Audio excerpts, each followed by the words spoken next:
Welcome to the 2019 LandSpeed New Zealand Day at Goudies Road. Goudies Road offers 6 kilometres of dead straight and flat road with a double run and timed section in the middle.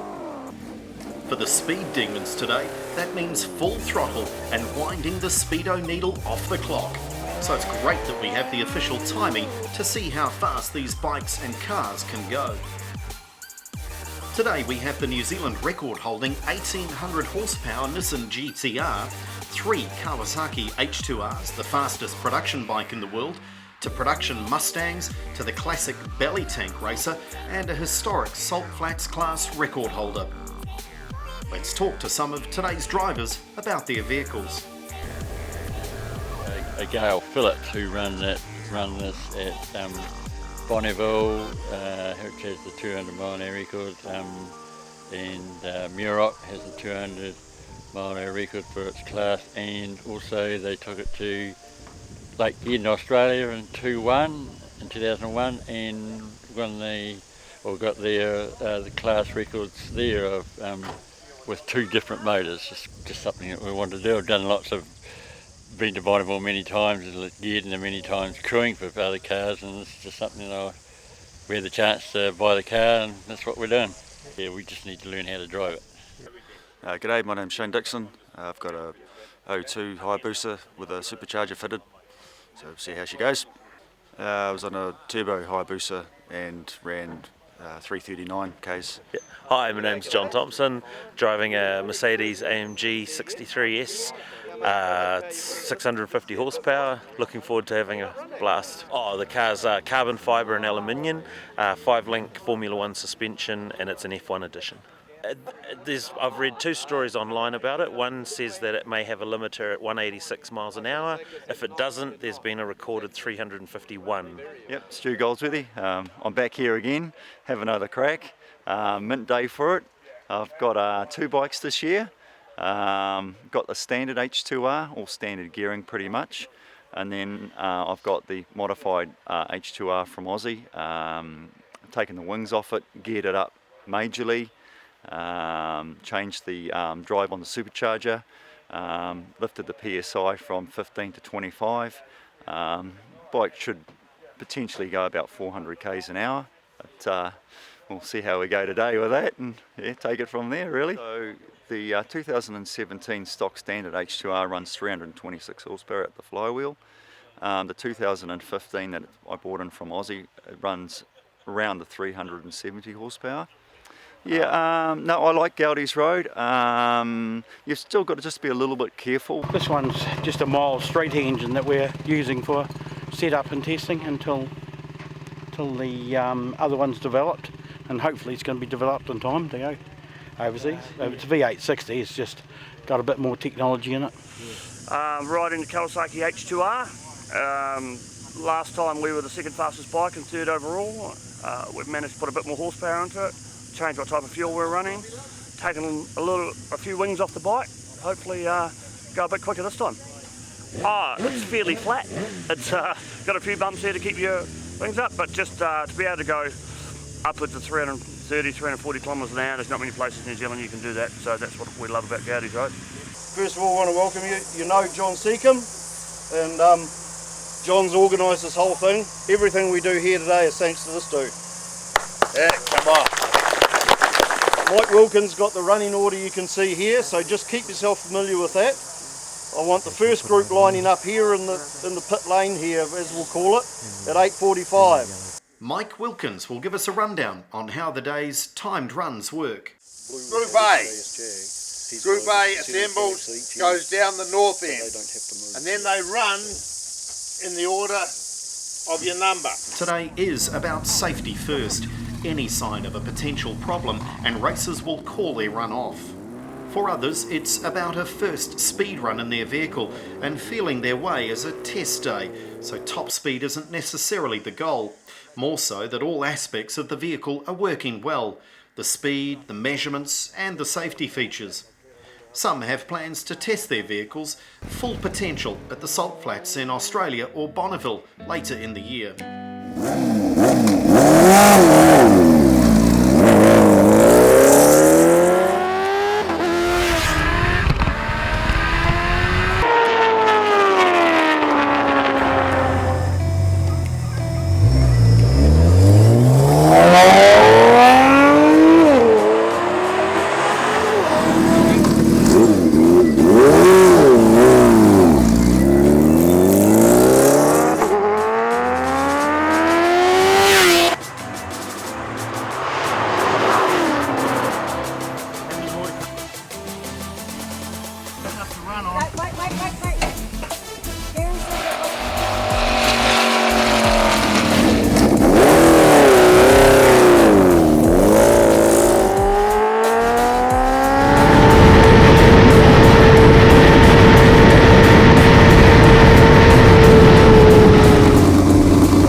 I enjoyed it.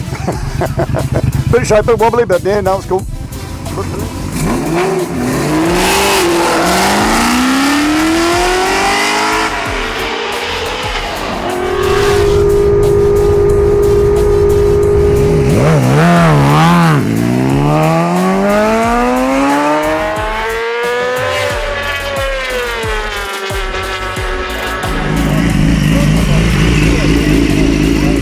Not bad. I'd put a bigger tyre on to sort of gear it up a little bit, but I just can't pull top revs in top gear. So yeah, if I could do that, I'd be getting over the 300. But it just hasn't got the legs to get over there at the moment, so we'll see what happens. Good run. Not sure how fast I'm going because I've got the Japanese import 180k speedo, but I'm running around 6,000, 6,200 in top gear at the moment, so we'll wait till we get back to the pits and see what we're running.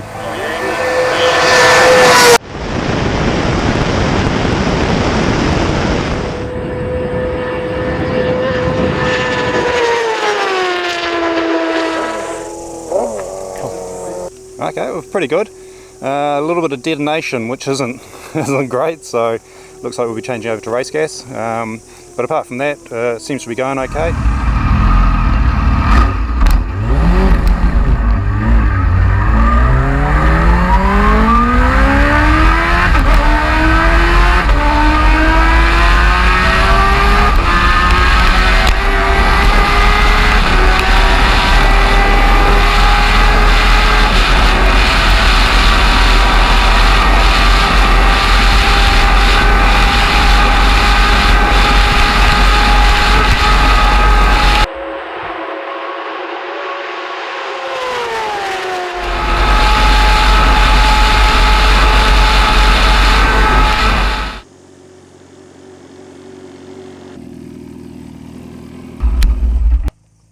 Pretty good run, I think, that time. First time I forgot to put into 6th gear, so only about 318, so that one we got 6th gear and it seemed to go almost the red line, so it'll be interesting to see what that time is.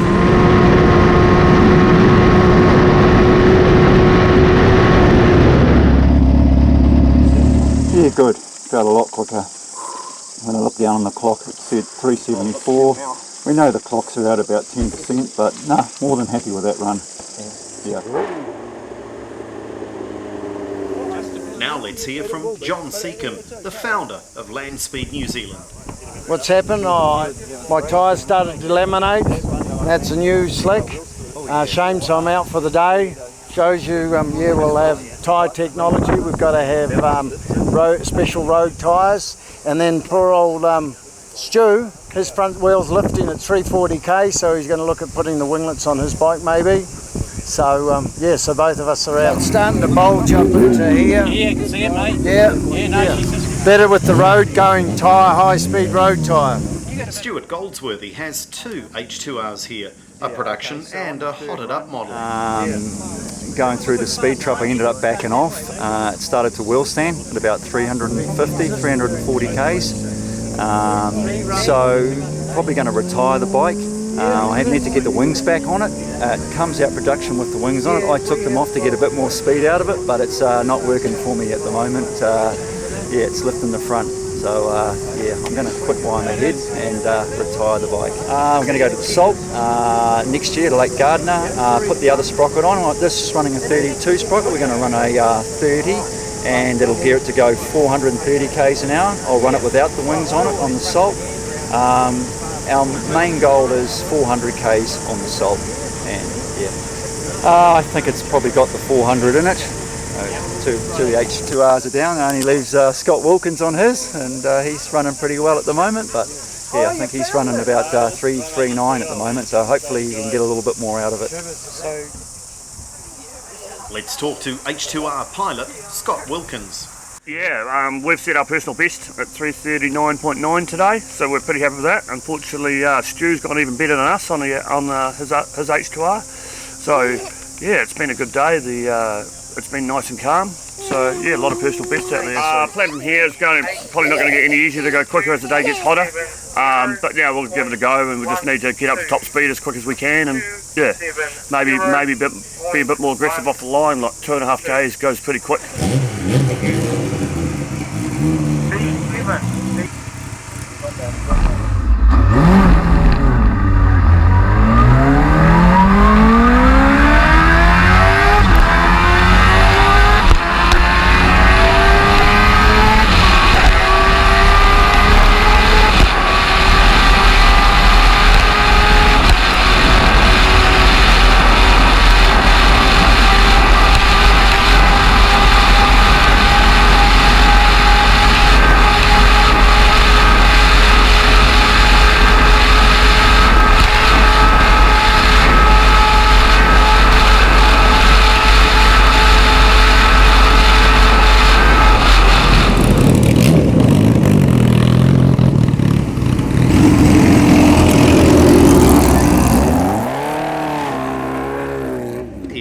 With a wrap on the top results. So how did the day go? Well, the board tells it all. Fastest guy still, Daryl Dolby, and he had some problem with his tyres today, and he told us at the beginning that he's just going to do an exhibition run. 330, not bad for an exhibition run. And over here we've got pretty fast Corvette. If we're looking at that, 281 and 277, that's not bad for a Corvette that the man drove here and drove home. Okay, let's talk about the motorbikes. Well, it was only one brand, and I've got to tell you, it was Kawasaki. The top 3 bikes were Kawasaki's, and they're all H2Rs, and in no particular order. If you take the best average speed over a run each way, Scott Wilkins with a 340.5. You take the fastest run one way, a fantastic 351.13 by Stewie Goldsworth. And our president riding Stewie's H2R still pulled a really good 326 average. So what can I say? Look at the sunshine. We had 36 people participating, and we had a fantastic day. Look, it didn't quite go to plan. We had an issue with the tyres we were using, which meant we couldn't push as fast as we did last year.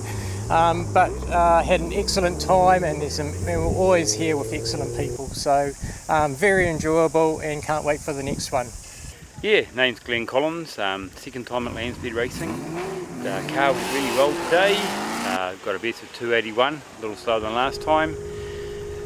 Still going good, so I get to drive it home, that's the best part. And well, we may have to look at putting a bit more power into it to catch up to Stu there. We're pretty lucky he didn't do the return pass.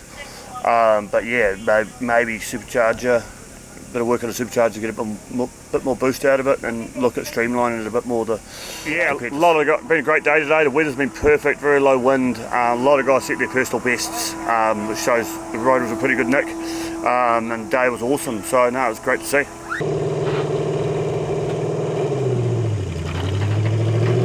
It's got a fair bit of power there, and we've got there were some little problems that we need to solve for coming out to go overseas, which we really needed. We needed to know that before we headed. We want to do Goudies first, so and that's. I'm really happy that we've come up here to do this meeting anyway. Thanks to all the officials and volunteer crews for their support in 2019. Special thanks to the farmers for their help and John Seacombe, the founder of the event. Keep an eye out for the next LandSpeed New Zealand Day, or maybe join LandSpeed New Zealand.